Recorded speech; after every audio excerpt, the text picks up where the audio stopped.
8 winners and 1 loser of the Super Bowl. Watching the confetti rain down in SoFi Stadium, seeing Aaron Donald in tears, it all brought me back to Atlanta in 2019. I was on the ground ahead of Super Bowl 53 when the Patriots were facing the Rams, and I was left with a profound regard for the Rams. You never really know what to expect interviewing NFL players. A lot show huge disdain for reporters and the general hassle of being asked questions, which I totally get. The Rams were different. Their players were full of so much joy. Nobody expected to be in the Super Bowl back then, and they were just relishing the moment, having so much fun with every single aspect of the game, even smiling as I asked my dumb question. It was impossible not to like those players, and while few remain from that team 3 years ago, Aaron Donald was so generous with his time that it was beautiful to see him overcome with emotion at the final whistle. The Super Bowl was not perfect, and we're going to get to why, but in many ways that felt like the perfect outcome. We got to see so many players who desperately deserved a ring, in what could have been their last chance, finally break through. It's not just Matthew Stafford, Aaron Donald, or Odell Beckham Jr.,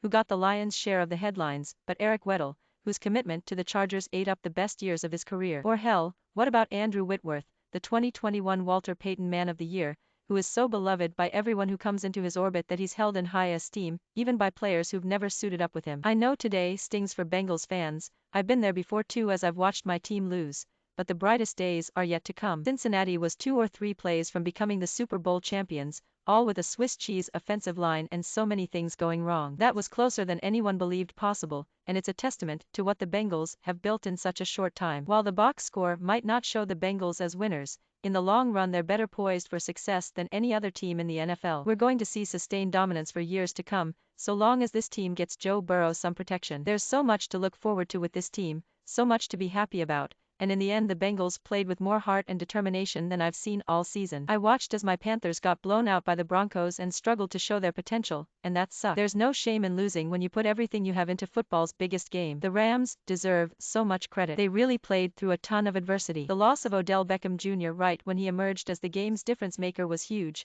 and then the Bengals took away their entire run game and made it moot. The Super Bowl turned into a two-man offensive battle, with Stafford and Kupp against the world, and they proved they had just enough in the tank to get across the line. This was seriously down to the wire, and for so much of the fourth quarter I didn't know if they had enough to do it. This was a team that had to dig deeper than it ever did. On their back foot, getting frustrated and chippy, the Bengals defense proved so much more of a challenge than they anticipated. In the end it was all about the steadying hand of Stafford and Kupp that got them across the line. It was a phenomenal Super Bowl, to cap off an amazing season, with games closer than we could ever imagine and excitement at every turn. I will remember the 2021 season for being the most chaotic I've ever seen, and the Rams navigated those choppy waters better than anyone else. This is not a night to call anyone a loser, except for one group. Calls went bad both ways throughout the game, but I hate ridiculous inconsistency, and that's the part that could tarnish the Rams' win unfairly. For most of the game the refs decided they were just going to let things go and have both teams play. They missed the blatant hold Jalen Ramsey pulled in the end zone to prevent a touchdown. Then they missed the huge face mask on Ramsey by Tee Higgins that set up a huge gain. This felt tit-for-tat, and for much of the game it felt like they were just going to let these teams play. Until the Rams' final drive. The dramatic conclusion to the Super Bowl was marred by the refs getting incredibly flag happy when everything was on the line, and calling penalties on plays they'd let go throughout the game. Don't get me wrong, I think the Rams were good enough to pull it off anyway, but it put a bad taste in my mouth seeing how inconsistent they were being. It wouldn't be the NFL without at least one ref controversy, right? Related, the Super Bowl MVP was every bit the most valuable player. I totally get arguments that it should have gone to Aaron Donald, who had an astounding game in his own right, but my final feeling on it all is that if Donald was out of the game I think the Rams' depth could have still generated pressure. If Kupp was out, I don't think the Rams could have come back and won at all. He was put in a situation where OBJ was out, he was on an island, and still managed to pick up the receptions and yards needed to carry an entire offense. It was a stunning display of everything Kupp had done all season, and the MVP award was well earned. No defensive player made more of an impact in the Super Bowl than Aaron Donald. He's one of the best to ever do it for a reason. I know there have been reports of Donald potentially retiring while on top,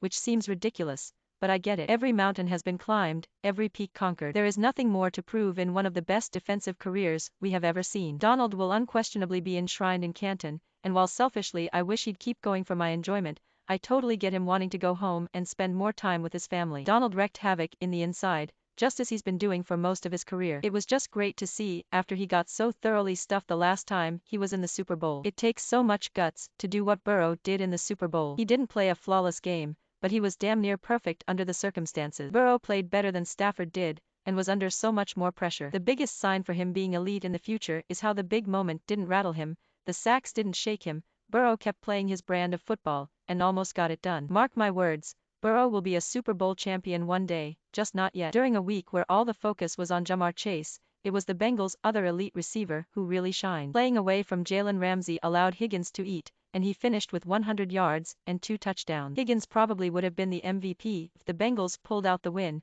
so to ignore him now would be silly. This was a tremendous game, and like his teammates, the future is so bright. On another note here, but that halftime show ruled. For old dudes like me it was the perfect but of nostalgia that felt connected to the city, the moment, and did justice to everything we hoped it could be. I hope the success of the show send a message to the NFL that they don't need to keep sticking to their well-worn path of rock and pop music. There is room for hip-hop, it can be effective, and it connects with an audience far more than other artists in 2022. It was just great. What an amazing postseason. What an incredible year. This season had everything, and ended on an incredible note. Football is good, and the future of the game is in good hands.